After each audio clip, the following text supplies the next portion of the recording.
ಚರಣಗಳಿಗೆ ಅಣಿಮಣಿದು ವೇದಿಕೆ ಮುಂಭಾಗದಲ್ಲಿ ಇರ್ತಕ್ಕಂತಹ ಎಲ್ಲ ನನ್ನ ಆತ್ಮೀಯ ಶರಣ ಬಂಧುಗಳೇ, ತಮ್ಮೆಲ್ಲರಿಗೂ ಶರಣು ಶರಣಾರ್ಥಿ. ಇಂದಿನ ದಿವಸ ನಾಟಕ ಅಂತ ಕೇಳಿದಾಗ ನನಗೆ ತುಂಬ ಸಂತೋಷವಾಯಿತು ಶ್ರೀಕಾಂತ್ ಸ್ವಾಮಿಗಳು ಫೋನ್ ಮಾಡಿದಾಗ. ಏಕೆಂದರೆ ಪ್ರವಚನಗಳು ಎಷ್ಟು ಪರಿಣಾಮ ಮಾಡ್ತಾವೋ ಗೊತ್ತಿಲ್ಲ, ಆನಂತರ ಎಷ್ಟು ಜನ ಓದ್ತಾರೋ ಗೊತ್ತಿಲ್ಲ. ಆದರೆ ನಾಟಕ ನೋಡೋದ್ರಿಂದ ಮನುಷ್ಯನ ಮೇಲೆ ಭಾಳ ಪರಿಣಾಮಗಳಾಗ್ತವೆ ಅಂತಕ್ಕಂಥದ್ದನ್ನು ನಾವು ಹಿಂದಿನಿಂದನೂ ನಮ್ಮ ಅಜ್ಜ ಅಜ್ಜಿಗಳ ಒಂದು ಇದರಲ್ಲಿಂದನೂ ಕೂಡ ನಾವು ಅದನ್ನು ನೋಡ್ಕೊಂಡು ಬಂದಿರತಕ್ಕಂಥವ್ರು. ಆ ನಾಟಕದಿಂದ ಭಾಳ ಪರಿಣಾಮಗಳಾಗ್ತಾ ಇದ್ವು. ಈಗ ಫಿಲಮ್ಗಳು ಬಂದುಬಿಟ್ಟು ಏನು ಮಾಡಕತ್ತಾವ ಅಂದರೆ ಅವನ್ನೊಂದು ಸ್ವಲ್ಪ ಹಿಂದಕ್ಕೆ ದೂಡ್ತಾ ಇದ್ದಾವೆ. ಹಾಗಾಗಿ ನಾಟಕ ಅಂತಕ್ಕಂಥದ್ದು ಬಹಳ ಮುಖ್ಯವಾಗಿರ್ತಕ್ಕಂಥದ್ದು. ಅಲ್ಲಿ ನೋಡಿ,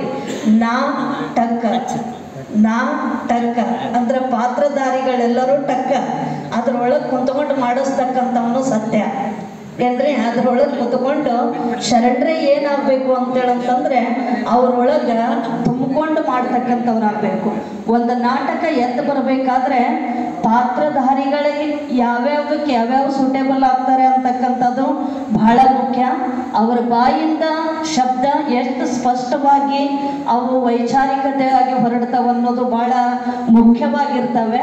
ಆ ನಂತರದಲ್ಲಿ ಅವರ ಆ್ಯಕ್ಷನ್ ಅಂತಕ್ಕಂಥದ್ದು ಕೂಡ ಬಹಳ ಮಹತ್ವಪೂರ್ಣವಾಗಿರ್ತವೆ.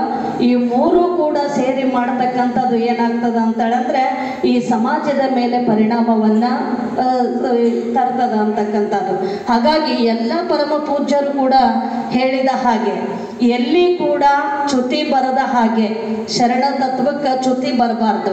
ಆ ಚ್ಯುತಿ ಬರದ ಹಾಗೆ ಈ ನಾಟಕ ಅಂತಕ್ಕಂಥದ್ದು ಎದ್ದು ಬರಲಿ ಅಂತಕ್ಕಂಥದ್ದು ನಿಜವಾಗ್ಲೂ ಕೂಡ ಇವತ್ತಿನ ದಿವಸ ಹೆಚ್ಚಿಗೆ ಪ್ರಚಾರ ಆಗಬೇಕು ಅಂತಂದ್ರೆ ಅದು ಯಾವ ಭಾಷೆ ಒಳಗ್ರಿ ಅಂದರೆ ಕನ್ನಡದಲ್ಲಿ ಆಲ್ರೆಡಿ ಎಲ್ಲ ಗೊತ್ತಿದೆ ಅಂತ ಇದೆ, ಅದು ಹಿಂದಿಯಲ್ಲೇ ಆಗಬೇಕು ಅಂತ. ಎಲ್ಲ ರಾಷ್ಟ್ರ ಭಾಷೆ ಅದಿರೋದ್ರಿಂದ ಹಿಂದಿಯಲ್ಲಿ ಆಗಬೇಕು.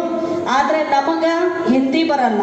ಹಾಗಾಗಿ ಹಿಂದಿ ಬಂದಿರ್ತಕ್ಕಂಥವ್ರು ಎಲ್ಲರೂ ಕೂಡ ಅದನ್ನು ಚ್ಯುತಿ ಬರಲಾರ್ದಂಗೆ ಅದನ್ನು ನೋಡ್ಕೋಬೇಕು. ಮತ್ತು ಅಪ್ಪಾರು ಹೇಳ್ದಂಗೆ ಒಂದು ಸಮಿತಿ ಮಾಡಬೇಕು ಅಂತ ನೀವೇನು ಹೇಳಿದ್ರು ಅಪ್ಪಾರು, ನಿಜವಾಗ್ಲೂ ಸಮಿತಿ ಆಗಬೇಕು.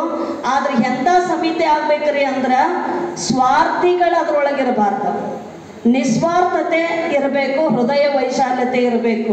ಇವತ್ತು ನೋಡ್ರಿ, ನಾವೆಲ್ಲರೂ ಸೇರಬೇಕು ಅಂದ್ರೆ ಹೃದಯ ವೈಶಾಲ್ಯತೆ ಇರತಕ್ಕಂತಹ ಶ್ರೀಕಾಂತ್ ಸ್ವಾಮಿಗಳು ಎಲ್ಲರನ್ನು ಕರೆಸಿದ್ರು ಅಂತಲೇ ಕೊಂಡಿರ್ತೀವಿ, ಹೌದಲ್ಲ? ಹಾಗೆ ಹೃದಯ ವೈಶಾಲ್ಯತೆ ಅಂತಕ್ಕಂಥದ್ದು ಬಹಳ ಮುಖ್ಯ.